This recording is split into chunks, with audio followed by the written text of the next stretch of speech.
Saint Damien was born in Belgium on the 3rd of January 1840, the youngest of 7 children. He attended school until the age of 13 before he was needed to work full-time on the family farm. When he was old enough, he entered the congregation of the Sacred Heart of Jesus and Mary, telling his parents, "The choice of a life to which God calls us decides our happiness after this life. If God calls me, I must obey." He took the name Damien after the 6th century martyr. His brother, also in the same order, was ordered to Hawaii but became ill, and so brother Damien offered to go. He worked hard, striving to learn Latin quickly from his brother, and prayed every day before an icon of St. Francis Xavier to be sent on mission before the congregation agreed to send him. Feeling sure that they would spend eternity together, Damien farewelled his parents, writing, "We will never again feel the joy of embracing. Think more of your salvation. Meditate every day on the love of God, on death, the last judgment, eternity, the gravity of sin, or on some other great truth."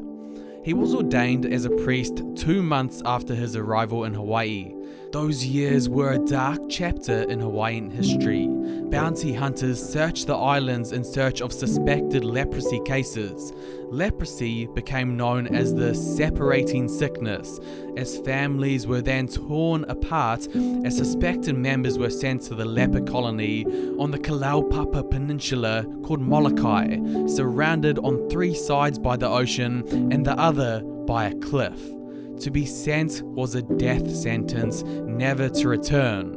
Misery reigned in Molokai. Without any law or order, every kind of immorality and misbehavior took place, with alcoholism rampant. Those exiled sent plea for a priest, desperate for spiritual and medical support. When the bishop spoke to the priest about the problem, Father Damien volunteered. Father Damien soon brought hope to the hell and despair that was Molokai. He became a source of consolation and encouragement to the people, doctors of their souls and bodies without distinction of race or religion. He led everyone to build houses, schools, and the parish church, St. Philomena, giving them new reasons for living. Father Damien became notorious for his careless dealings with the sick, despite any fear of being contaminated, welcoming everyone to his hut anytime to share a meal or pass a pipe.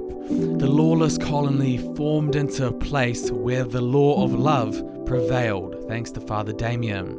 Yet his mission was full of struggle and hardship. He wrote home saying, "Do not forget this poor priest running night and day over the volcanoes of the islands in search of stray sheep.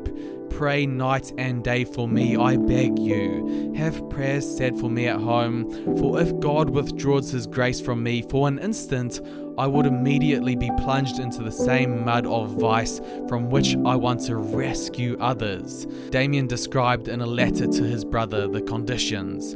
Numbness was a first sign of leprosy, with many hurting themselves without realizing it. Soon the body grew discolored, ulcers opened up, and flesh was eaten away, giving off a fetid odor.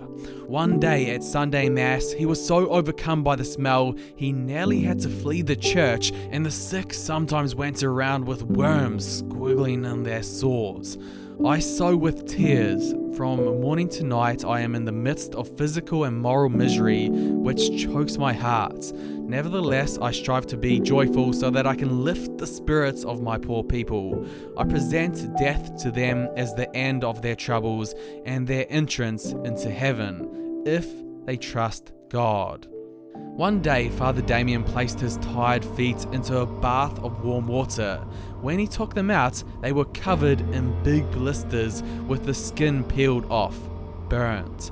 The water had been boiling hot and he had felt nothing. He had contracted leprosy. He had always begun his sermons with the words, "We lepers." Now he had truly become one with his people. Still, Father Damien continued his work, gaining strength from prayer. He said the cemetery was his favourite place to pray the rosary and to meditate on the eternal happiness which a great number of them already enjoy. He also often spent time or before the Blessed Sacrament saying, "It is at the foot of the altar that we find the strength we need in our isolation." Gaining everything from the Eucharist, he was a true witness of the love of God. After 16 years, Father Damien died, following Jesus, who gave up his own life for his people. In 1895, Sister Simplicia, close to death after suffering 7 months from a debilitating intestinal disease, recovers overnight through the intercession of Father Damien. A decree was signed by Pope Paul VI on the heroic of his virtue, declaring him venerable. He was later beatified by Pope Saint John Paul. In 1999, Miss Taguchi was diagnosed with a rare and aggressive form of cancer in her fat tissue. The doctor gave her less than 6 months to live. When Dr. Change suggested chemotherapy might help, Miss Taguchi refused, saying she was going to pray to Father Damien instead.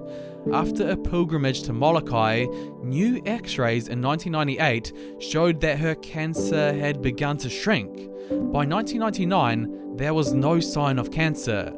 Her doctors declared this to be the only documented case where this kind of cancer had spontaneously regressed or gone away without treatment, and unexplainable according to available medical knowledge. It was declared a miracle, and Father Damien confirmed a saint by Pope Benedict XVI in 2009. Most of all, Father Damien stands as a witness to self-sacrificing love.